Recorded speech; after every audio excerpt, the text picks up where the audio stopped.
What is good? It's your boy Ty back here with another video, and in this video today, guys, we're going to be talking about Chet Holmgren and his price in NBA 2K23 MyTEAM, and if you guys should consider locking him in. Now, before I dive into this any further, if you are new to my channel and have not yet, make sure you guys do smash that subscribe button. We're on the road towards 120,000 subscribers.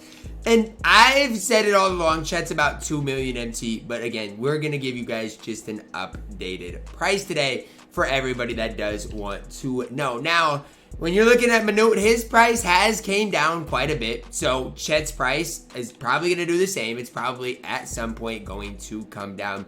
It's just a matter of, is he worth it for even that price after he comes down? Because even though Manute's came down, you guys got to realize he's still 10 million MT. Like before he was 15, mil. Now he's, 10, 12 million MT. Let's look at the base price of him and what he might get down to. Because right now, Chet probably is the best small forward in the game. Okay, and I'm not trying to gas him. I'm just trying to be honest with you. Now, let's start with Thurl Bailey. He's what, 40,000 MT? Okay, so I mean, that's not super expensive, 40,000 MT. And honestly, Thurl Bailey can play at a very high level. So honestly, 40,000 MT for him is not bad at all. That's something that I wouldn't even hesitate to pay because 38,000, because he can play for you for a very, very long time. So I like Thurl Bailey for that price. DeMarcus Cousins, probably 30,000 MT, to be honest with you. Yeah, that's what he is. DeMarcus Cousins is dirt cheap, about 30,000 MT. So a cheap start with Boogie Cousins and Thurl Bailey. Scal yesterday was 100K. I'm going to see what he's going for today. I think it's going to be at least 100K. Scal is really good though. Okay, so if you have to, spend a little upwards of 100K, I guess it's okay. But try not to spend a ton on him. I am going to guess he does end up for about 100,000 MT. But again, Scal is really good at the end of the day. Arvydas Sabonis. Again, I like Sabonis, especially his budget big. 91,000. I might have to get a Sabonis for myself. Like, forget locking in this Chet set. I might have to get him for myself because I like Sabonis in general. I think the card is one of those rare guys, that can go out there and compete with anybody. So Sabonis for 90K. Sign me up. Sign me up for that. Kukoc, 30K max. I mean, probably 25K at the end of the day. Kukoc, I don't think is that good. But again, decently cheap. So far, okay, we got 40,000, 30,000, 100,000, 90,000, and 25,000 MT. At the end of it, you're looking at like 280,000 MT. So that's not bad, right? I got to be honest with you. That's not bad at all. Let's just go 275 to make it easy. Manu is not expensive. I don't know exactly the price he goes for, but this Manu Ginobili, not super expensive. I mean, you probably should get him for, again, I don't know exactly his price, so we'll skip him for now. Shouldn't be super expensive. Paul George, you're looking at 500K. Yikes, right? I mean, that's yikes. That's just a killer. Paul George is more expensive than all of these 5 Galaxy Opals combined, and that is a killer. Penny, again, we don't know for sure, but I'll get back to you on that. J.R. Smith, probably 400K is what he's going for. And Joel Embiid, you're probably looking at 500K. So just with Joel Embiid, J.R. Smith, and Paul George right now, you're looking at 1.4 million MT. That's tough.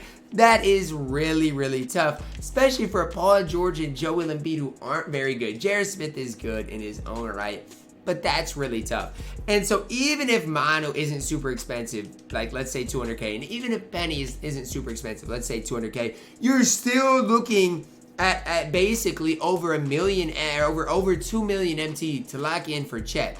And the sad part is nobody else that I've talked about today, outside of Scal and Thurl Bailey, in my opinion, are that great. Yes, JR is fine, Manu's fine, but nobody else is that great. Arvydas Sabonis is fine as well. And that's the hard part, right? Chet Holmgren is absolutely elite. I don't think anybody is going to sit here and argue that. I don't think anybody is expecting anybody on this Friday to be better than Chet, especially since Bol has already came out and people know what you can get out of him. But what I would suggest you guys to do, and this is me and my personal opinion, If you want to spend $2 million on a small forward, spend it on this guy. Chet's better than Bol in my opinion, but I think it's by such a small margin. Like, that is my opinion on things. This Bol's got 63 out of favors. That's low-key troll. But that's my opinion. I think Chet is better. But you got to realize, if you get Bol, you will eventually be able to sell him back. Whereas if you get Chet, you're never selling Chet back. That's just not up for discussion. It's not anything. And so that's the problem I have with locking in sets, especially Chet. At least with Manute, imagine if there would be an ultimate reward with Chet and Manute. That would be crazy. But like, at least with Manute, you got one of the best point guards in the game with Ben Simmons, one of the best shooting guards in the game with TT. MJ can play. Bol, one of the best small forwards. Jokic, one of the best point guards. Yao, best center. Like, these cards are going to be relevant for a very, very long time. And I think that's part of the reason why you are seeing, you know, Manute Bol keep his value for that long, right? People know and understand how good he is and how good he is going to be for a very long time. And right now, I mean, Chet is over 2 mil. And unless his price goes down, if it gets under $1 mil, I think you can make the case. But until then, I think it's hard to make the even case that Chet is worth locking in for. You're paying $500K for Paul George for what? Y'all remember, what was it, back in 2K19 when we had a white jersey, blue jersey, and black jersey PG? Those were the days. But what are you paying that much for Paul George for? Even Joel Embiid, $500K for real? For what? It just does not make sense. It doesn't sit right with me at the end of the day. So that's kind of where I'm at on the whole Chet thing. Chet is good. You can use Chet and have a ton of success with the card. But Chet's not worth it. Manute's not worth it. But I hate to break it to you guys, Manute might be more worth it than Chet. Because with Chet, you're getting basically one player for 2 mil. One good player. With Manute, you're getting 6 good players for 12 mil. It's just kind of how you got to look at it. That's kind of how I look at it. Obviously, combined, you're going to have to spend $4,000, $5,000 to lock in these sets if you do it legitly. So, you know, prioritize your financials over this is what I would definitely say. But yeah, these prices are crazy and don't really expect them to go down anytime soon, right? That's just kind of my opinion on things. Chet, still over 2 million MT. Might even be, it depends on the price of Penny and Manu. But if Penny and Manu are both, let's say, like 400K, he's 2.53 million MT, which again is just absolutely insane to even think about locking in that much MT. Do not lock in Chet.